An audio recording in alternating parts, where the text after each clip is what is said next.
reading from Slaughterhouse-5 or The Children's Crusade, A Duty Dance with Death by Kurt Vonnegut. Okay?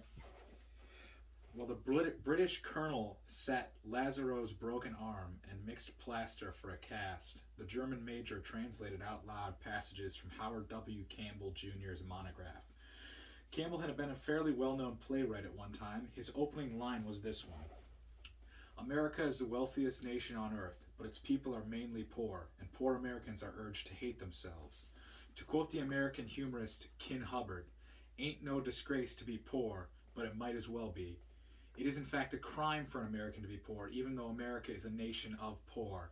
Every other nation has folk transitions of men who are poor, but extremely wise and virtuous, and therefore more estimable than anybody with power or gold. No such tales are told by the American poor. They mock themselves and glorify their betters. The meanest eating or drinking establishment owned by a man who is himself poor is very likely to have a sign on the wall asking the cruel question, if you're so smart, why ain't you rich? There will also be an American flag no larger than a child's hand glued to a lollipop stick and flying from the cash register.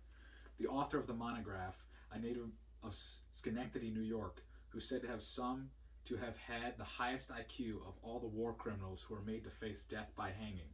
So it goes. Americans, like human beings everywhere, believe many things that are obviously untrue. The monograph went on.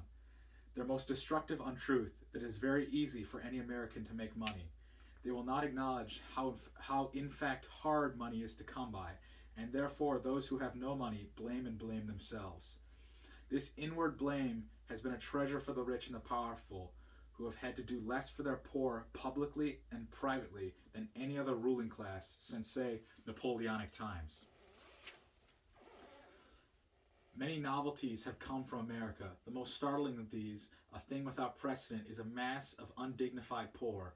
They do not love one another because they do not love themselves. Once again, this is understood. The disagreeable behavior of American enlisted men in German prisons ceases to be a mystery. Howard W. Campbell Jr. now discussed the uniform of every American enlisted in World War II.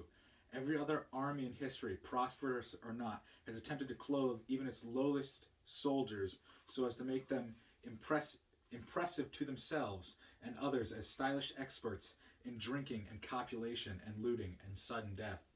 The American Army, however, sends its enlisted men out to fight and die in modified business suit, quite evidently made for another man, a sterilized but unpressed gift from a nose-holding charity which passes out clothing to drunks in the slums.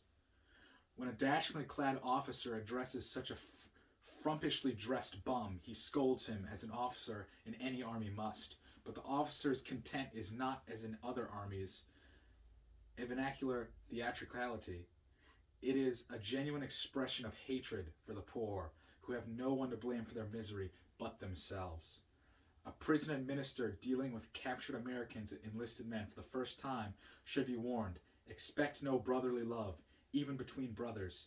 There will be no cohesion between the individuals. Each will be a skulky child who often wishes he were dead.